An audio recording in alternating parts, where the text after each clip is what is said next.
David Hume. Introduction.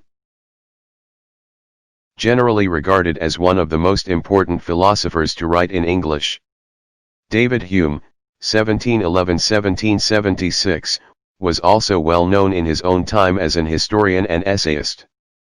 A master stylist in any genre, his major philosophical works: A Treatise of Human Nature, 1739–1740. The Inquiries Concerning Human Understanding, 1748, and Concerning the Principles of Morals, 1751.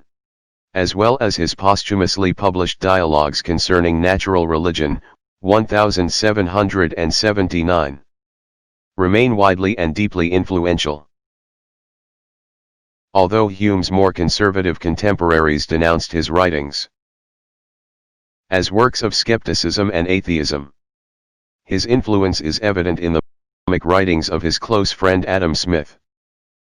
Kant reported that Hume's work woke him from his dogmatic slumbers, and Jeremy Bentham remarked that reading Hume caused the scales to fall from his eyes. Charles Darwin regarded his work as a central influence on the theory of evolution. What they gleaned from reading him reflect both the richness of their sources and the wide range of his empiricism.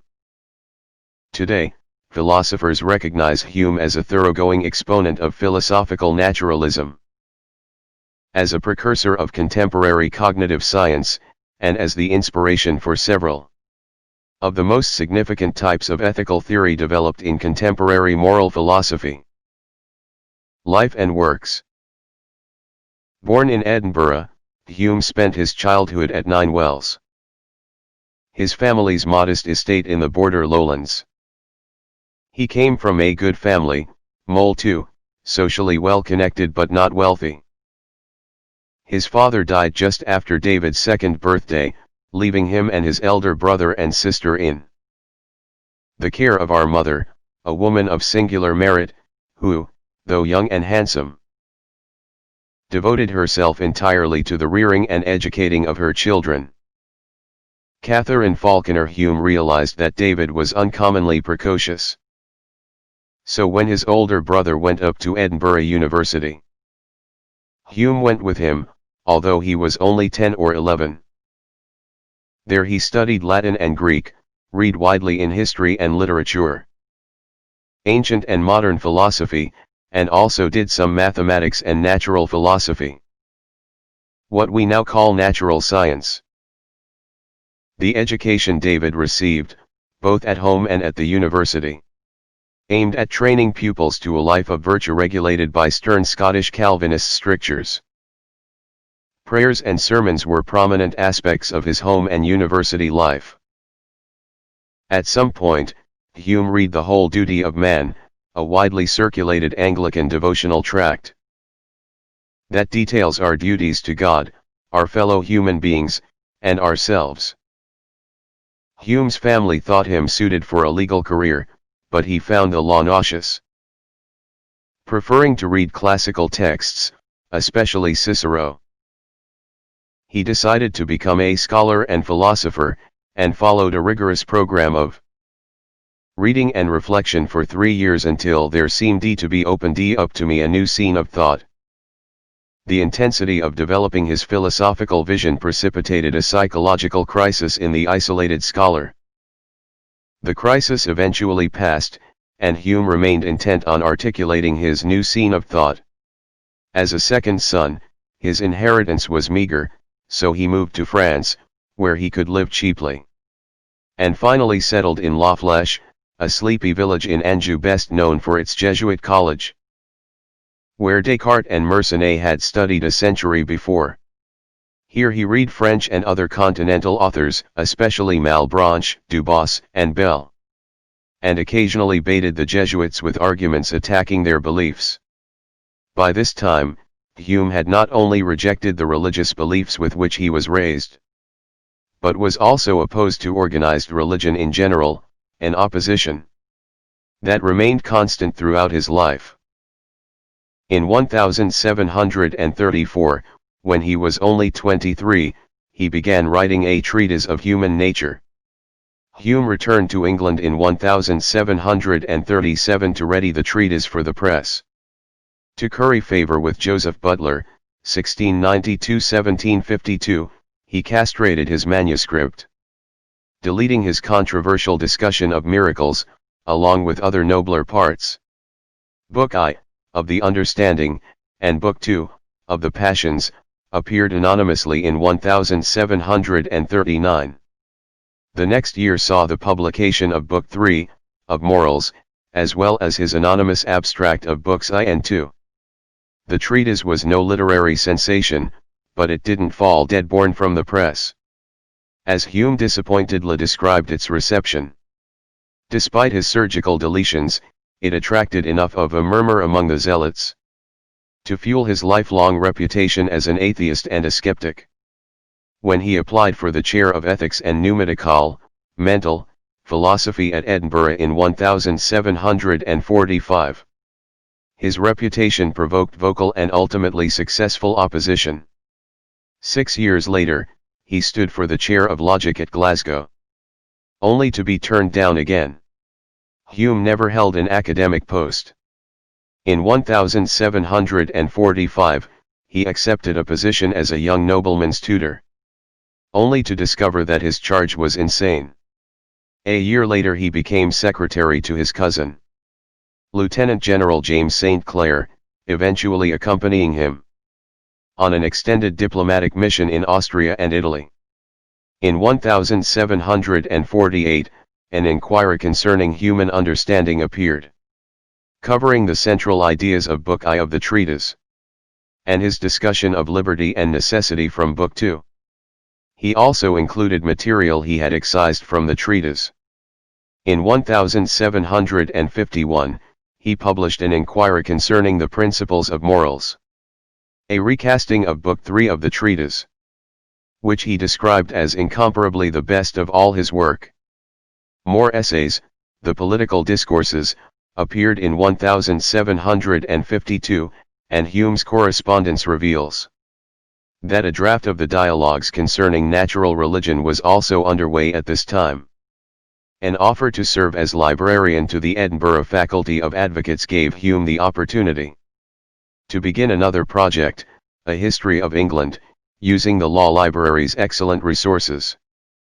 Published in 6 volumes between 1754 and 1762, his history was a bestseller well into the next century, giving him the financial independence he had long sought. But even as a librarian, Hume's reputation as an atheist and skeptic dogged him.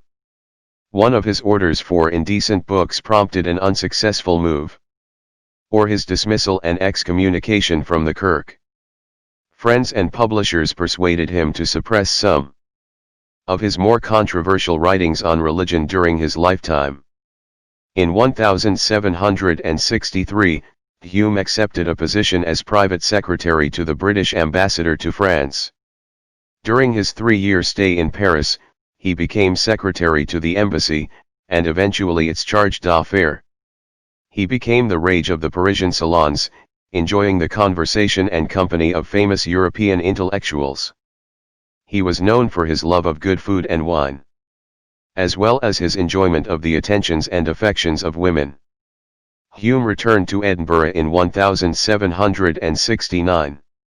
He built a house in Edinburgh's New Town, and spent his autumnal years quietly and comfortably, dining and conversing with friends, not all of whom were studious and literary, for he also found that his company was not unacceptable to the young and careless.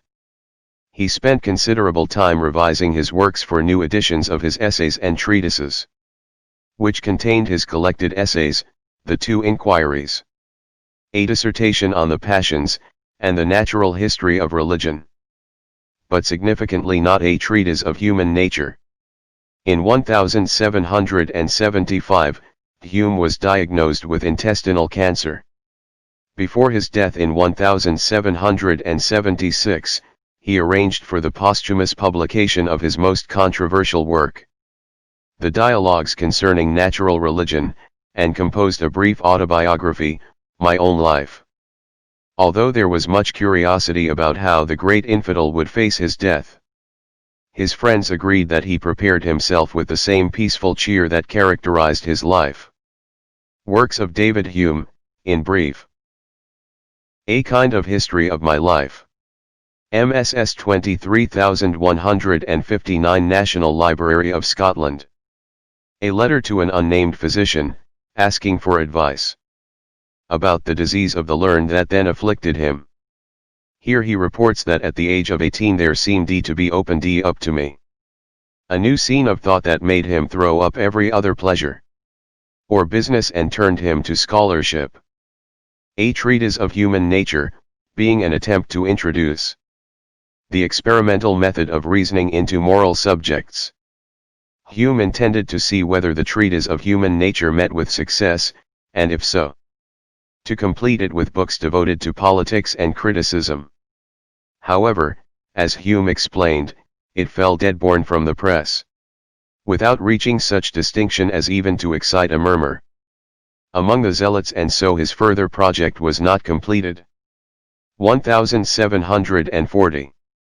An abstract of a book lately published, entitled A Treatise of Human Nature etc. Anonymously published, but almost certainly written by Hume in an attempt to popularize his treatise. This work is of considerable philosophical interest as it spells out what Hume considered the chief argument of the treatise, in a way that seems to anticipate the structure of the inquiry concerning human understanding. 1741. Essays, Moral, Political, and Literary, 2 St. ed.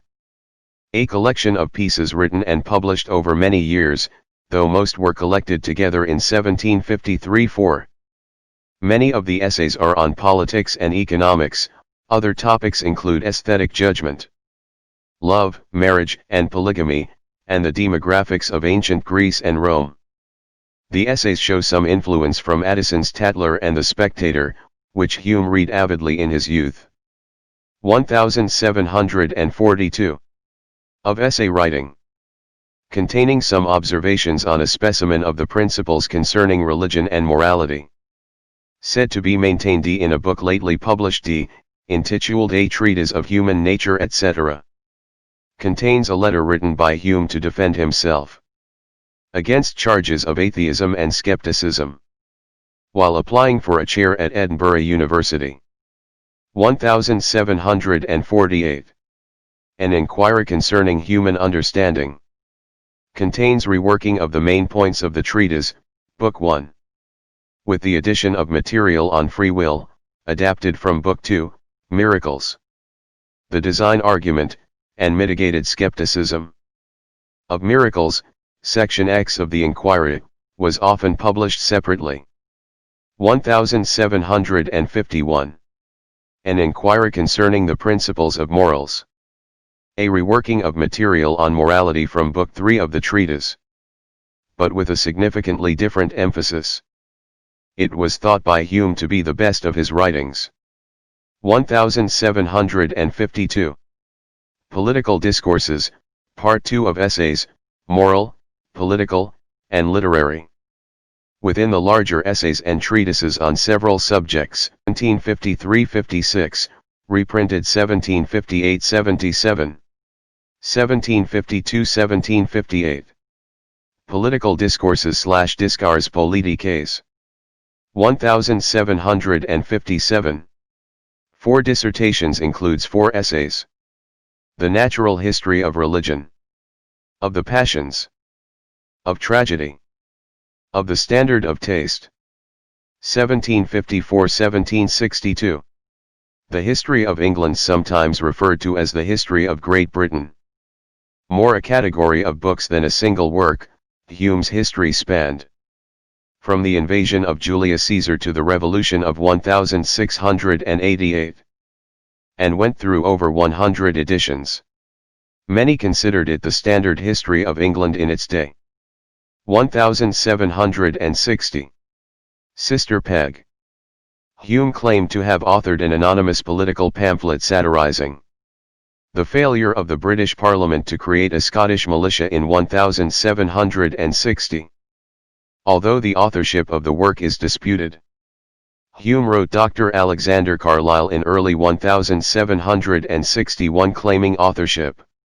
The readership of the time attributed the work to Adam Ferguson, a friend and associate of Hume's, who has been sometimes called the founder of modern sociology.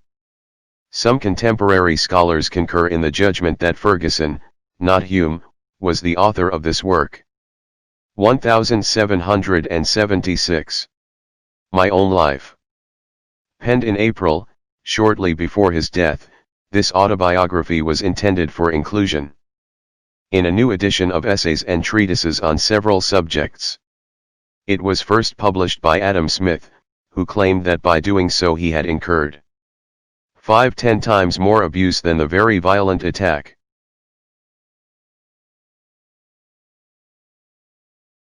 (1779). Dialogues Concerning Natural Religion. Published posthumously by his nephew, David Hume the Younger. Being a discussion among three fictional characters concerning the nature of God, is an important portrayal of the argument from design. Despite some controversy, most scholars agree that the view of Philo